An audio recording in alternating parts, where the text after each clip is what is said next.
তো এখানে মধ্যবিত্ত, ধনী, গরিব তথা অযোগ্য বা অসৎ,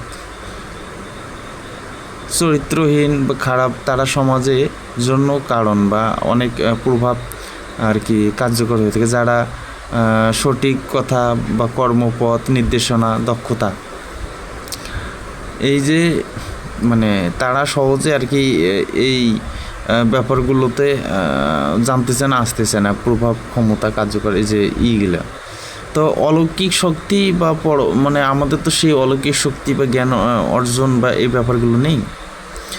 তো আমরা এই যে গুণ, দক্ষতা, কার্যক্রম সফলভাবে সব কার্যক্রম করলেও ওই অর্জুনকে যেহেতু স্বর্গ নরক সব ব্যাপারে জানার পরে, পারমিশন হওয়ার পরে সে যুদ্ধে অংশগ্রহণ করে। তো যারা এখন অনেক সিনিয়র রয়েছে, বয়সে বড়, তারা তাদের বয়সে 40-50 বছরে এখনও যদি আমাদের সব কিছু দেখে শুনে কার্যক্রম করতে চায় বা যাচ্ছে, তাদের তো সময়ের সঙ্গে তাল মিলিত একটা চলার সে ব্যাপারটা তো তাদের বিরুদ্ধে থাকে না। তো এই জন্যই কিছুই যখন হয় না, তো তাদের এই অসৎ কার্যক্রম, সুরক্ষা, একতা, গীতাপাঠ, সীতাপাঠ, রামায়ণ পাঠ করে দল সংগঠন করে কাজ করে বা এরা আসলে এখন চেষ্টা করে, মানে এটাকে বলা হয় জেগে জেগে ঘুমানো। এটি কোনোভাবে পরিবর্তন হয় না। আমরা 15-16 বছর থেকে যা যাবতীয় করেছি, ধর্মীয় আলোচনা, সংগঠন, নেতৃত্ব, সুরক্ষা, স্থান ভিত্তি, কালপত্র ভেবে বিভিন্ন কার্যক্রম, তো এরা ওই 15-16 বছর থেকে চিন্তা করেছে চাকরি, ওই বিভিন্ন দালাল চাটুকার সংগঠনেরকে নমস্কার জানানো, বাবা মা হাতে ধরে নিয়ে গিয়ে প্রণাম করানো, এদেরকে শেখায়। তাদের দ্বারা তো সম্ভব না। 40-45 বছর পর যখন আমাদের এরকম পরিবর্তন, সংস্কার, সমাজ সংস্কার, সন্ন্যাস সংস্কার, দেশ জাতি ধর্মীয় সংস্কার, গবেষণা, আন্তর্জাতিক পরিষেবা, প্রত্যেকটা ব্যাপারে যখন জানার পর তাদের নিজেদেরকে বোকা মনে করে যে ওদের বয়স তো আদ্দামড়ার মতো বেড়ে উঠে গিয়েছে। 40, 45, 35, 38, 40, 50, 60, 70, তারা কতটা যে নিছক নিজেদের মধ্যে একটা তাচ্ছিল্য বা একটা মানে লজ্জিত বোধ করে, সেটা ওনারাই ভালো জানে। আর আমরা 15-16 বছর থেকে আজকে 30-31 বছর পর্যন্ত আমরা নিরেট কার্যক্রম করেই চলছি। এরা এসব দেখে অনেক গুরুবাদী, অনেক দলিত, যারা চাটুকার, বিভিন্ন দল সংগঠন রয়েছে, যারা বিভিন্নভাবে পদপদবি নিয়েছে, ওই মঠ মন্দির 2তলা 5তলা করার জন্য দলের পিছনে ছুটেছে, চাকরি, সন্তানের স্থান ভালোভাবে থাকার চেষ্টা করেছে। কোথায় থাকা হলো, কোথায় পেলেন, কোথায় 5তলা উঠলো, কোথায় 10তলা এলো, হইল না তো। আপনাদের সময়টা ওই যুদ্ধ, বিগ্রহ, ভয়ভীতি দিয়ে পলিটিক্যাল ইকুইপমেন্ট, এই সিস্টেমের থেরাপিতেই আপনাদের সব নিঃশেষ হয়ে গেল।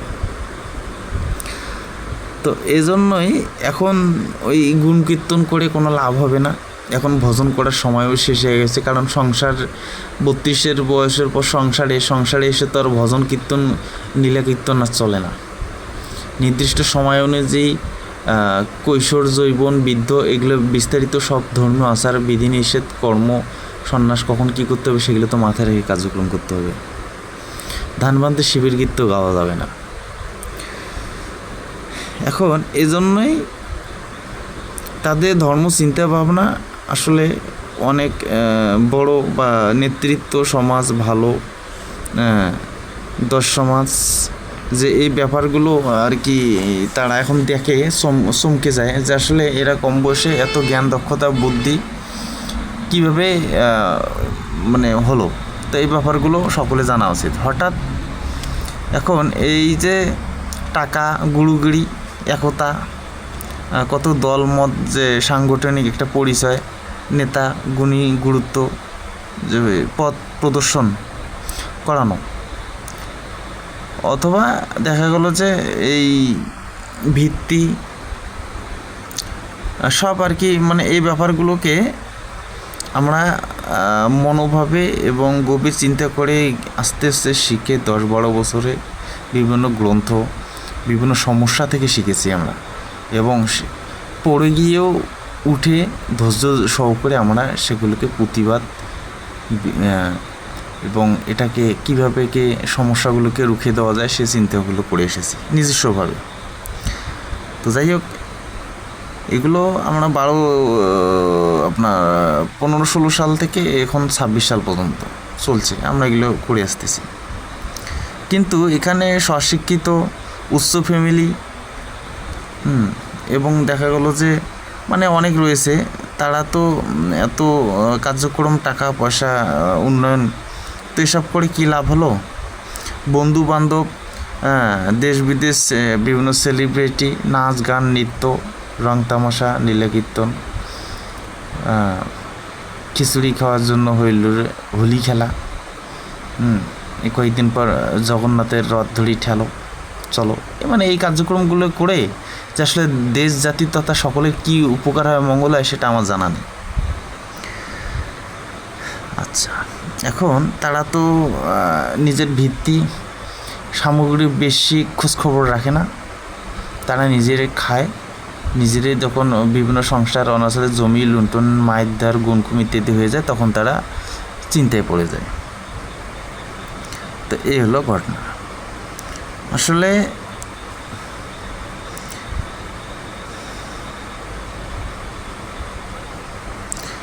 এখন মেন কথা হলো আমাদের যে আসল যে গুরুত্বপূর্ণ ব্যাপার, আমরা আড়ালে থেকে নাম ছাড়া এবং ফেস বা যে আমাদের যে মুখমণ্ডল ফেস, এটা কোনো আমরা স্টেজ, আমাদের তো শতাধিক মিডিয়া বিভিন্ন আলোচনা সমালোচনা মিডিয়া নিয়ে বসতেছে আসতেছে, আমরা বাধা করে দিয়েছি। আমাদের এত নেতৃত্ব দেশ বিদেশে কথা ছড়ার মতো কার্যক্রম আমরা করি না।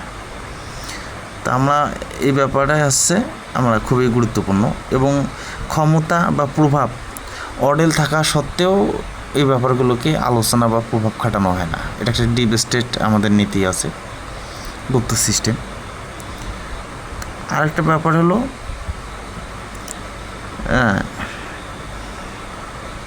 এখানে সর্বজনীন এবং যে জোট, একটা যে গোপন সিস্টেম রয়েছে, সিদ্ধান্ত আমরা নিব, এই ব্যাপারগুলো আসলে প্রমাণ বা এগুলো বলা বারবার হয় না।